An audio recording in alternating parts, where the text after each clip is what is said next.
Well, some are saying this is the calm before the storm. Israeli broadcaster Channel 12 is reporting this morning that Israel is prepping a massive, large-scale ground operation into Gaza. Of course, that's great for the people of Gaza, who there's been no calm since October 7th. In Lebanon, meanwhile, Hezbollah's Secretary General gave a televised speech yesterday vowing that they will attack Israel with a strong response.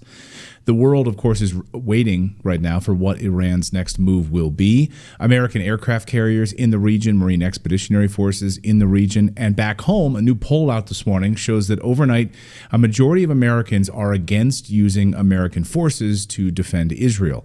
I'm sure that's not sitting well with Benjamin Netanyahu, who just went on a big PR sweep through the United States, speaking before Congress 2 weeks ago. Joining me now for what's next is former UN Weapons Inspector Scott Ritter. Scott, welcome to the show. Good to see you. Oh, thank you very much for having me. So, Scott, it seems like the West is struggling to figure out this time. Back in April, it seemed maybe people were on the same page with what Iran's response was going to be to Israel's attack. This time, it seems like the West is sort of grinding its wheels sort of in the dark, waiting. The world is sort of watching and waiting for what Iran will do. Is that the case? It seems to be. I mean, to be frank, I don't know if Iran knows exactly what it wants to do.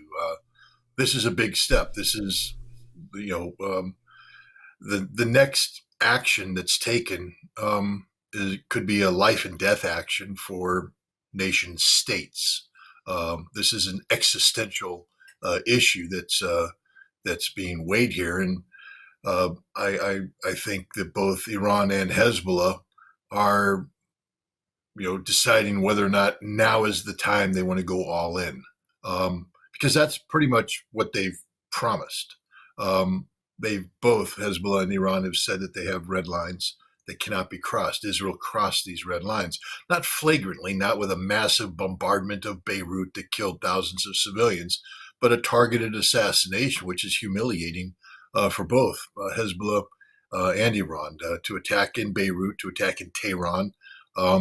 It's Israel literally thumbing its nose at both of those nations, hoping that because these were just singular deaths, that neither Hezbollah nor Iran would, respond with the massive attack. But here's the quandary that both Hezbollah and Iran face. Should they fail to deliver on that which they have promised, they have lost deterrent value. That basically they have opened themselves up for Israel to continue to selectively target senior leadership. And that's what Israel's very good at doing.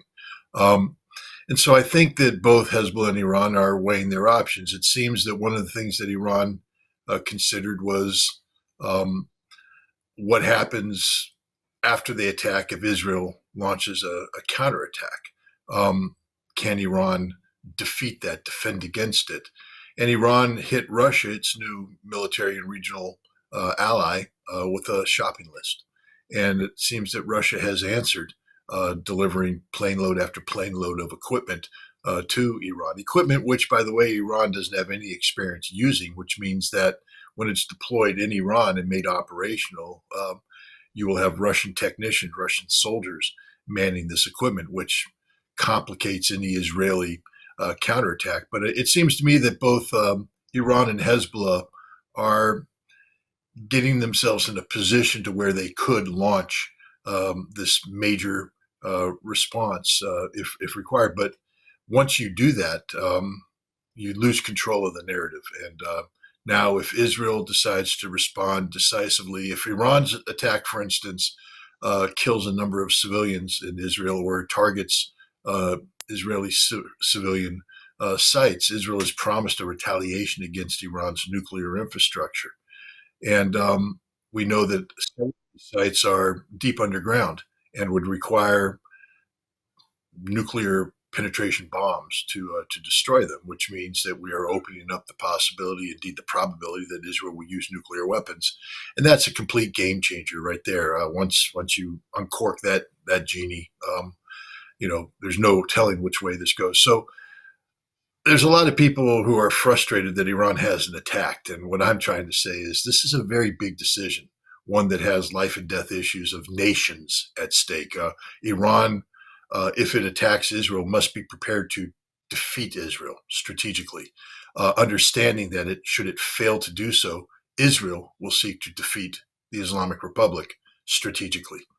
Life and death decisions that go beyond simply people, but get into nation states. So I think that explains some of the hesitance that we're seeing. Clearly, and you mentioned the narrative, losing control of the narrative. If Iran does attack, and of course they do strike civilians, we know that Putin has called overnight, we learned, Iran and said try to limit civilian casualties. So this appears to be coming. But losing the narrative, who's controlling the narrative right now? Who has control of the narrative? Ball's in Iran's court. I mean, Israel, Israel started this script, so to speak, by crossing the red lines, by carrying out this flagrant attack in downtown Tehran against a high-ranking Hamas figure, and also attacking a senior Hezbollah figure in downtown Beirut. These were red lines that Iran and Hezbollah said can't be crossed. Israel crossed them. So Israel said, here's the new script. Ball's in your court. And it's up to Iran right now. Iran could seek to have a limited response, and it appears that Russia is pressuring Iran to limit its reaction to purely military targets to avoid striking economic targets that could produce civilian casualties. But, if Iran gives a limited response and Israel is able to deflect 80-90% of this attack, that just means that Iran has created a new definition of the exchange, that Israel will assassinate people when it wants to, and then absorb a limited Iranian response. And that's a cycle that gives Israel the advantage. Israel will now be initiating actions. Iran will be responding. In the military business, we call that getting inside the decision-making cycle, the OODA loop.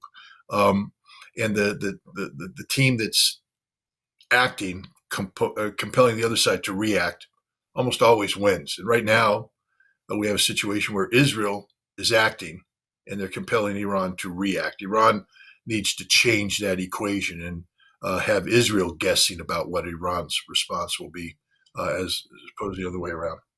Because it's a repeat. It would be a repeat, basically, of April then, where I think a lot of people that wanted Iran to have a larger response to Israel, they give a limited, targeted response, and then to your point, we're back in this loop again.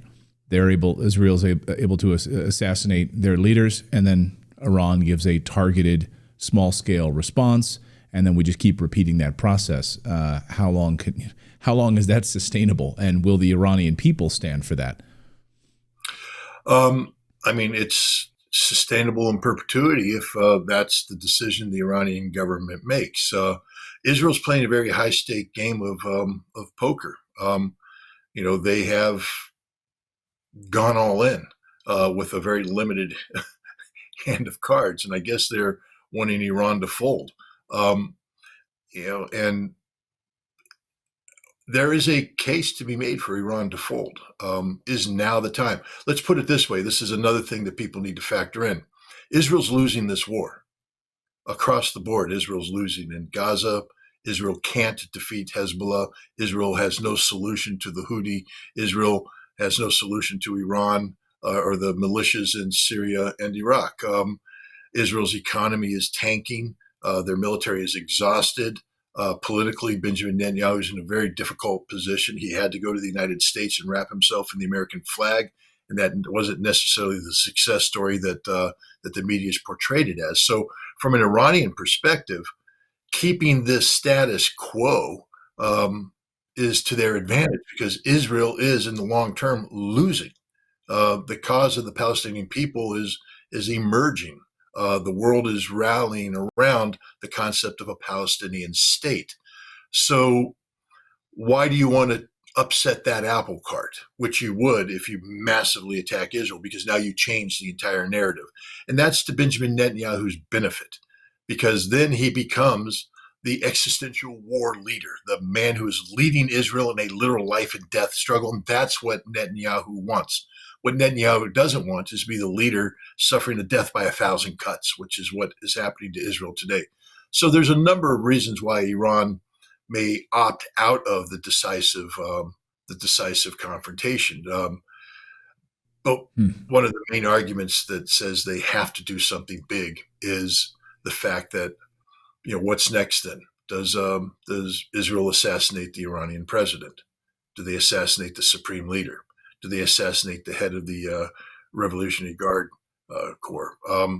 Iran has said they won't tolerate this, and if they tolerate it, it puts them in a difficult position, both in terms of their geopolitical posture, but also, as you insinuated, domestically.